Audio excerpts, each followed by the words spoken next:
উনি সফরে বেরিয়েছেন হাদিস কালেকশনের জন্য। প্রচন্ড শীতের রাত, উনি মাগরিবের নামাজ, এশারের নামাজ পড়ে একটা মসজিদে শুয়ে পড়লেন, আর শুয়ে শুয়ে হাদিস পড়তেছেন। কি পড়তেছেন? কথা বলেন। আর মনে মনে ভাবলেন রাতটা মসজিদে কাটায় দিই, ফজরের নামাজ পড়ে আবার বেরোবো। কিন্তু দারোয়ান এসে বলে মসজিদে থাকতে পারবেন না, ওঠেন। দারোয়ান আছে না, কথা কন। আহমদ ইবনে হাম্বল বললেন আমি শুধু রাতটা থাকতে চাই, আমি তো ফজরেরও মুসল্লি, ফজর নামাজ পড়বো তো এই মসজিদে, আমার থাকতে দাও। দারোয়ান তো দেয় না, কেনা মসজিদে থাকার জায়গা না, যান মিয়া। উনি যে আহমদ ইবনে হাম্বল এটা চিনে নাই, থাকতে দেয়। কি করবে এখন? উনি কাঁথা গুছিয়ে হাদিসের কিতাব নিয়ে কাঁধের মধ্যে ব্যাগ নিয়ে মসজিদ থেকে বেরোয় গেলেন। কি আর করবেন, প্রচন্ড শীত আর কাঁপতেছেন বুড়ো মানুষ। পথিমধ্যে দেখলেন বাজার, বাজার একজন খাব্বাস, শাবকুন খাব্বাস, যুবক রুটি বিক্রেতা। সে রুটি বিক্রি করে, চুলার মধ্যে রুটি সেকে। সে যে সালাম দিল আসসালামু আলাইকুম, যুবক বলে ওয়ালাইকুম আসসালাম। আহমদ ইবনে হাম্বল বলে যুবক আমার যাওয়ার জায়গা নেই, সফরে বেরিয়েছি, খুব শীতে কষ্ট পাচ্ছি, রাতে যদি তোমার এই চুলা থেকে একটু আগুন পোহাই কোনো সমস্যা? যুবক বলে না না সমস্যা না, হালাল ওয়া সাহালাত, ওর সামনে আসেন আসেন, আপনি আগুন পোহাইলে আমার সমস্যা কি? সুবহানাল্লাহ পড়েন। আল্লাহ শুকরিয়া করে উনি বসলেন আর আগুন পোহাচ্ছেন। আর খেয়াল করলেন যুবক রুটি বানায় আর পরে আস্তাগফিরুল্লাহ, রুটির দলা বানায় পরে আস্তাগফিরুল্লাহ, খামির বানায় আর পরে আস্তাগফিরুল্লাহ, রুটি নিয়ে উনুনের ভিতরে চুলার ভিতরে সেকা দেয় আর পরে আস্তাগফিরুল্লাহ, দোকানদারের কাছে কেউ আসলেই সে রুটি দেয় আর পরে আস্তাগফিরুল্লাহ, ক্রেতার কাছ থেকে টাকা নিয়ে ক্যাশ বক্সে রাখে আর কি পড়ে, আবার রুটি বানানো শুরু করে আর কি পড়ে, খালি এইটাই পড়তেছে। ইমাম আহমদ ইবনে হাম্বল তো অবাক, কি রে এটা আবার কেমন যুবক, খালি আস্তাগফিরুল্লাহ। উনি প্রশ্ন করলেন যুবক ঘটনা কি? আসার পর থেকেই তোমার দেখতেছি তুমি রুটি বানাও, রুটি বিক্রি করো আর পড়ো আস্তাগফিরুল্লাহ, মালাকা ইয়া শাবাব। যুবক বলে আস্তাগফিরুল্লাহ আমার সবচেয়ে বেশি পছন্দের আমল, আমি সবসময় আঠার মধ্যে ইস্তেগফারের সাথে লেগে থাকি আর সবসময় পড়তে থাকি আস্তাগফিরুল্লাহ, আর এর বদৌলতে আল্লাহ আমারে মুস্তাজাবুদ দাওয়া বানিয়ে দিয়েছে। আহমদ ইবনে হাম্বল তো অবাক, আনতা মুস্তাজাবুদ দাওয়া, তুমি মুস্তাজাবুদ দাওয়া রুটিওয়ালা? আমি এত বছর হাদিস পড়াই, আমিও তো মুস্তাজাবুদ দাওয়া না, আর তুমি রুটি বেচো বাজারে, তুমি মুস্তাজাবুদ দাওয়া, তুমি দোয়া করলে সব কবুল হয়ে যায়? যুবক বলে না আনা মুস্তাজাবুদ দাওয়া, আমি আমার জীবনে যত দোয়া করেছি কবুল করে নিয়েছে কে? সব দোয়া কবুল করে নিয়েছে আল্লাহ, একটা দোয়া ছাড়া। কয়টা? আহমদ ইবনে হাম্বলের কৌতূহল, কিউরিসিটি আরো বেড়ে গেল। কি? সব দোয়া কবুল হয়েছে একটা দোয়া ছাড়া। মাযালিকা দুআ ইয়া শাব, কি সেই দোয়া? যুবক এবার বলতে শুরু করলো আমার জীবনে যে দোয়াটা আল্লাহ কবুল করে নাই সেটা হচ্ছে আমি আল্লাহর কাছে অনেক চেয়েছি, অনেক দোয়া করেছি যে আল্লাহ শুনেছি এই জামানার সবচেয়ে বড় মুহাদ্দিস, তার নাম নাকি ইমাম আহমদ ইবনে হাম্বল। আল্লাহ তোমার কাছে আমার চাওয়া আমি যেন এই ইমাম আহমদ ইবনে হাম্বলরে দেখে মরতে পারি, আমি যেন ইমাম আহমদ ইবনে হাম্বলের হাতে হাত রেখে মুসাফা করতে পারি আর তার কপালে একটা চুমু এঁকে দিতে পারি। আহমদ ইবনে হাম্বল আবেগপ্রবণ হয়ে গেলেন, চোখের পানি ছেড়ে দিলেন, বললেন যুবক তোমার এই দোয়াটাও কবুল হয়ে গিয়েছে। আহমদ ইবনে হাম্বলের দেখা সাক্ষাৎ পাওয়ার জন্য আহমদ ইবনে হাম্বলের বাড়িতে তোমার যাওয়ার দরকার নেই, আহমদ ইবনে হাম্বল তোমার দরবারে ছুটে এসেছে। আনা আহমদ ইবনে হাম্বল মুহাদ্দিসুদ দাহর, আমি নিজেই আহমদ ইবনে হাম্বল। যুবক চোখের পানি ছেড়ে দেয়, আহমদ ইবনে হাম্বল চোখের পানি ছেড়ে দেয়। যুবক চিৎকার মেরে ইমাম আহমদ ইবনে হাম্বলকে জড়িয়ে ধরে, হাতে হাত রেখে মুসাফা করে, কপালের মধ্যে চুমু খায় আর আল্লাহর শুকরিয়া করে বলে ও ইমাম আসলে এই দোয়াটাও আল্লাহ আজকে কবুল করে নিল। বিশ্বাস হয় সবসময় ইস্তেগফার করলে আপনার দোয়াগুলোর এইভাবে কবুল করে নিবে কে? এই পাঁচটা জিনিস পাবেন সবসময় যদি ইস্তেগফারের সাথে লেগে থাকেন। রাজি আছেন তো? এজন্য বিশ্বনবী সব সময় নামাজে সালাম ফেরানোর পরে পড়তেন আস্তাগফিরুল্লাহ। কি পড়তেন? 3 বার পড়তেন আস্তাগফিরুল্লাহ, আস্তাগফিরুল্লাহ, আস্তাগফিরুল্লাহ। পড়তে রাজি আছেন? ইস্তেগফারের অনেকগুলো আলফাজ আছে, সবচেয়ে ছোট ইস্তেগফার হচ্ছে এটা আস্তাগফিরুল্লাহ, আস্তাগফিরুল্লাহ। আরো আছে আস্তাগফিরুল্লাহ আল্লাযী লা ইলাহা ইল্লা হুয়াল হাইয়ুল কাইয়্যুম আতুবু ইলাইহি, বিষ্ণু বলেন এই ইস্তেগফারটা যদি কেউ পড়ে, আত-তাওয়াল্লি মিন ইয়াউমিজ যাহাফ, যুদ্ধের ময়দান থেকে পালিয়ে আসা কবিরা গুনাহ। কি গুনাহ? কাফেরদের সাথে যুদ্ধ, আমি তাগড়া যুবক, তলোয়ার নিয়ে নেমেছি, আমার দেহের এক ফোঁটা রক্ত থাকা পর্যন্ত আমি যুদ্ধ চালিয়ে যাব, আমি ফিরে আসতে পারবো না, আইনটা কার?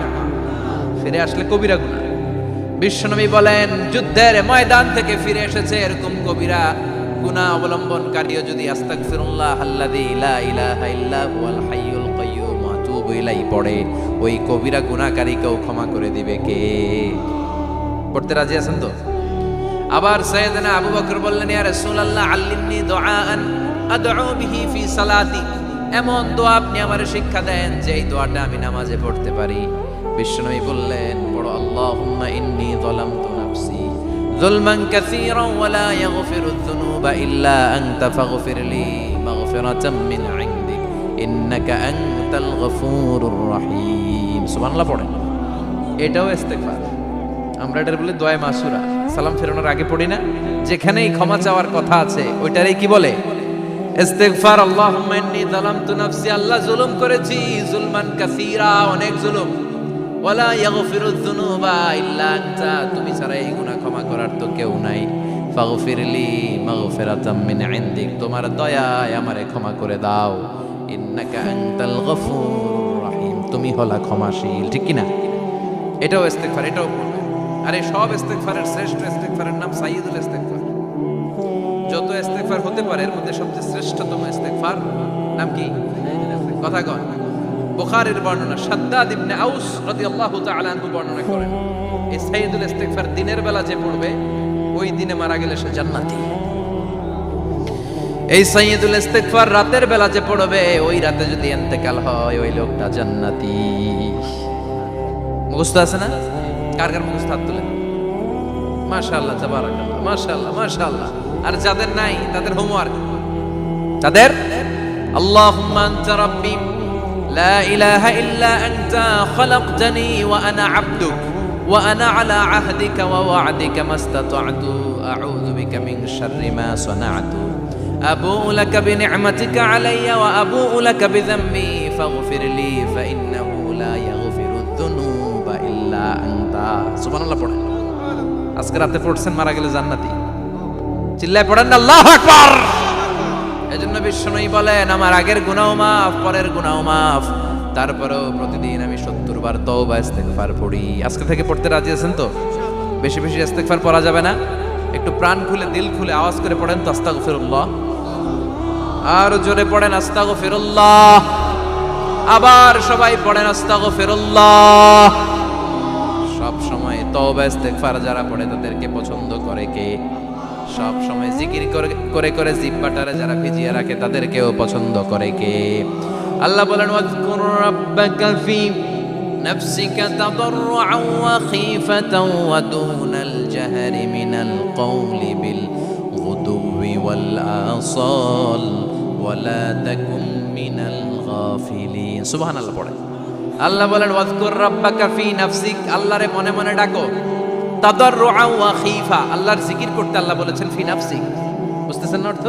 ফি নাফসিকা, মনে মনে আল্লাহর জিকিরটা করো। তাদাররুআন ওয়া খীফা, তাদাররুআন মানে বিনয়ের সাথে, with full of humility, submission and humbleness, বিনয়ের সাথে আল্লাহরে ডাকো। ওয়া খীফা, গোপনে গোপনে ডাকো। দুনাল জাহারি মিনাল কওল, চিৎকার চেঁচামেচি করে ডেকো না। কার কথা? আওয়াজ করে জিকির করো না। এই যে আমরা মাহফিলে লা ইলাহা ইল্লাল্লাহ জিকির করে, এটা তালিম। উদ্দেশ্য কি? তালিমের জন্য আওয়াজ করে জিকির জায়েজ আছে, কিন্তু ব্যক্তিগত জিকিরের যে ইবাদতটা এটা আস্তে আস্তে হইতে হবে, এটা ভদ্রভাবে হতে হবে, চিল্লাচিল্লি করে নয়। আবার তালিমের জিকির ওইটাও ভদ্রভাবে। ইন্নাল্লাহা জামিল ইউহিব্বুল জামাল, আমার আল্লাহ সুন্দর, আমার আল্লাহর জিকিরের মধ্যেও সৌন্দর্য আছে না নাই? কিন্তু এদেশে জিকিরের ভেতরে লাফালাফি আছে না নাই? বেশি না কম? কি বসেন বসেন, হ্যাঁ বসে যান তো, অনেক ধরনের আছে জিকির। হ্যাঁ বসেন বসেন, বসে যান। হ্যাঁ হাইবার আলী, এটা কি আবার জালালি? তো এই যে ইন্নাল্লাহা জামিল ইউহিব্বুল জামাল, আমার আল্লাহ সুন্দর, আমার আল্লাহর জিকিরের মধ্যেও সৌন্দর্য আছে না নাই? তালিমের উদ্দেশ্যে সবাই মিলে জিকির করা যায়, কিন্তু চিল্লাফাল্লা করা যাবে না, লাফালাফি করা যাবে না, মাথা ডানে বায়ে ঝোলানো যাবে না, ঠিক কিনা? কিন্তু লাফালাফির জিকির আছে না নাই? লাফাইতে লাফাইতে, হ্যাঁ, গাছের আগায় বাঁশের আগায়, আবার যিনি জিকির পরিচালনা করে ওনার কান্দে যায় ওঠে, আছে না নাই? বিশ্বনবী সাহাবীদের নিয়ে জিকির করছেন, সাহাবারা লাফাতে লাফাতে খেজুর গাছের আগায়, হাদিসে আছে না এটা? বিশ্বনবী সাহাবাদেরকে নিয়ে জিকির করছেন, লাফাতে লাফাতে আবু বকর বিশ্বনবীর কান্দের উপরে, আছে হাদিসে আছে। এটা জিকির নয়। কি সুন্দর দেখেন, ইসলাম বোঝা কত সহজ। ওয়াজকুর রাব্বাকা ফি নাফসিকা তাদাররুআ ওয়া খাইফা, গোপনে জিকির করো, ভদ্রতার সাথে বিনয়ের সাথে জিকির করো। ওয়ালা তাকুম মিনাল গাফিলিন দুনাল জাহরি মিনাল কওল, চিৎকার চেঁচামেচি করে জিকির করো না। যারা চিকফাল দিয়ে হই হই হই হই করে, আছে না? হই হই হই হই হই হইয়ের ভিতরে আল্লাহর নাম আছে, হ্যাঁ? এই যে হুই হাই হুই হাই এই স্টাইলের যে জিকির, এটার ভিতরে আমার আল্লাহর নাম আছে? আল্লাহর নাম যদি না থাকে ওইটা জিকির হবে? কথা বলেন। বিষ্ণু বললেন, খবরদার, চিৎকার চেঁচামেচি করে লাফালাফি করে যারা জিকির করে এরা মনে করে আল্লাহ কানে শোনে না। কথা বলেন। আপনি গোপনেও আল্লাহর ডাকলে আপনার ডাকে সাড়া দিবে কে? এজন্য রাব্বুল আলামিন বলেন, ফাযকুরুনি আযকুরকুম ওয়াশকুরুলি ওয়ালা তাকফুরুন। বান্দা আমার জিকির তোমরা করো, আমিও তোমাদের জিকির করব, ঠিক কি না? আমরা যদি আল্লাহর জিকির করি আমাদের জিকির করে কে? সুবহানাল্লাহ কইবেন না? আমরা আল্লাহর জিকির করে আল্লাহ নাকি আমাদের জিকির করে, জানো তো কথা এটা। আবার হাদিসে কুদসিতে আল্লাহ বলেন, ফাইন যাকারানি ফি নাফসি যাকারতুহু ফি নাফসি, আমার বান্দা যদি একা একা আমার জিকির করে আমি আমার বান্দারে একা একা স্মরণ করি। ওয়া ইন যাকারানি ফি মালাইন যাকারতুহু ফি মালাইন খায়রিম মিনহু, এরকম মহা সম্মেলন করে যদি কেউ আমি আল্লাহর জিকির করে আমি এর চেয়েও বড় মহা সম্মেলন ফেরেশতাদেরকে নিয়ে করে আমার বান্দারে স্মরণ করি। ওয়া ইন তাকাররাবা ইলাইয়া শিবরান তাকাররাবতু ইলাইহি যিরাআন, আমার বান্দা যদি আমার দিকে এক বিঘত আসতে চায় আমি আমার বান্দার দিকে এক হাত এগিয়ে যাই। আমার বান্দা যদি আমার দিকে এক হাত আসতে চায় আমি আমার বান্দার দিকে দুই হাত যাই। ওয়া ইন আতানি ইয়ামশি আতাইতুহু হারওয়ালা, আমার বান্দা যদি আমার দিকে হেঁটে হেঁটে আসতে চায় আমি আমার বান্দার দিকে দৌড়ে দৌড়ে যাই। সুবহানাল্লাহ পড়েন। এজন্য বিশ্বনবী বলেন, লা ইয়াজালু লিসানুকা রাতবাম মিন যিকরিল্লাহ, আল্লাহর জিকির দিয়ে জিহ্বাটারে ভিজিয়ে রাখবা। কার কথা? চিল্লায় বলেন কার কথা? সবসময় আল্লাহর জিকির করতে রাজি আছেন তো? সবচেয়ে শ্রেষ্ঠ জিকির বিশ্বনবী বললেন, আফদালুয যিকরি লা ইলাহা লা ইলাহা লা ইলাহা ইল্লাল্লাহু মুহাম্মাদুর রাসূলুল্লাহ সাল্লাল্লাহু। সবচাইতে শ্রেষ্ঠ জিকির লা ইলাহা, এর চেয়ে শ্রেষ্ঠ জিকির আছে? কথা বলেন। বিশ্বনবী বললেন, মান ক্বালা লা ইলাহা ইল্লাল্লাহ সিদকান মিন কলবিহি, একনিষ্ঠতার সাথে অন্তর থেকে কেউ যদি জীবনে একবার বলে লা ইলাহা ইল্লাল্লাহ দাখালাল জান্নাহ, তার যদি পাপ থাকে অন্যায় থাকে ওই পাপ আর অন্যায়ের শাস্তিগুলার পরে কোনো না কোনো দিন আমার ওই বান্দা জান্নাতে ঢুকবে। একবার যদি খালিসান মিন কলবিহি সে পড়ে লা ইলাহা ইল্লাল্লাহ, তার জন্য জান্নাতকে অবধারিত করে দিয়েছে কে? আবার এটার নাম আল্লাহ দিয়েছে কালিমায়ে, কথা বলেন, দরাবাল্লাহু মাসালান কালিমাতান তাইয়িবাতান কাশাজারাতিন তাইয়িবাতিন আসলুহা সাবিতুন ওয়া ফারউহা ফিস সামা। সুবহানাল্লাহ। পবিত্র বাণী এটা কালিমায়ে তাইয়িবা। আবু সাঈদ আল খুদরি থেকে বর্ণিত, মুস্তাদরাকে হাকিম আর সহিহ ইবনে হিব্বানে এসেছে, বিশ্বনবী বলেন, মুসা আলাইহিস সালাম আল্লাহর একবার প্রশ্ন করলেন, ইয়া রাব আল্লিমনি দুআআন আদউ বিহি, আপনি আমারে এমন একটা জিকির শিক্ষা দেন যে জিকির দিয়ে আমি শুধু আপনার জিকির করব, কেউ এই জিকির করতে পারবে না।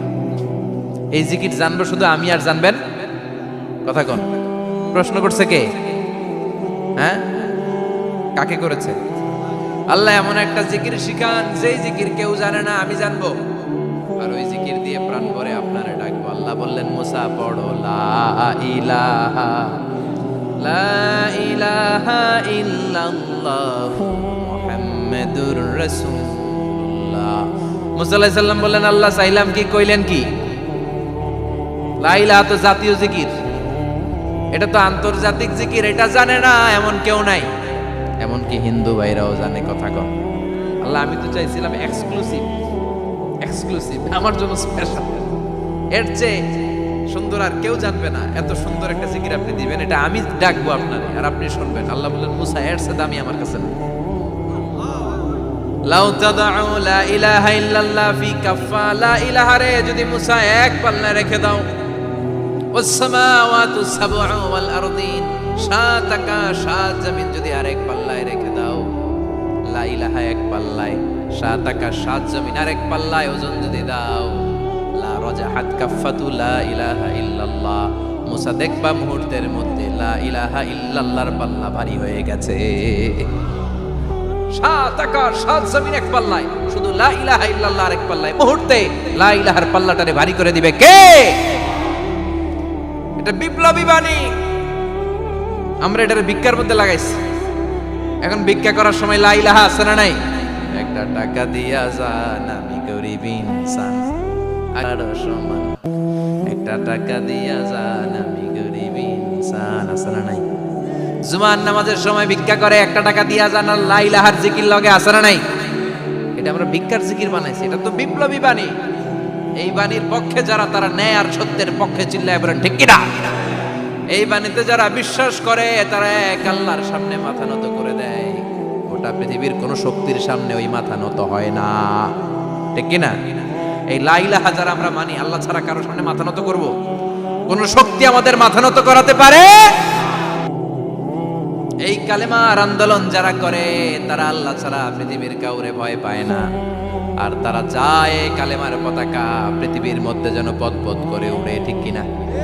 বাংলার জমিনে কালেমার পতাকা উড়ুক, আমরা চাই কি চাই না? কোনো একদিন এ দেশের আকাশে কালিমার পতাকা উড়বে, সেদিন সবাই খোদাই বিধান পে দুঃখ বেদনা ভুলবে। কোনো একদিন এ দেশের আকাশে কালিমার পতাকা উড়বে, সেদিন সবাই খোদাই বিধান পে দুঃখ বেদনা ভুলবে। চিৎকার করে বলেন ঠিক কিনা? এই কালেমার সমাজ যদি হয়, ওই সমাজে কেউ লাঞ্ছিত হবে না, ওই সমাজে কোনো নারী নিগৃহীতা হবে না, ওই সমাজের কোনো কাজের মেয়েরা ধর্ষিত হবে না, ওই সমাজে দুর্নীতি থাকবে না, ঘুষ থাকবে না, চাঁদাবাজি থাকবে না, টেন্ডারবাজি থাকবে না। সমাজটারে শান্তি দিয়ে সমৃদ্ধ করে দিবে কে?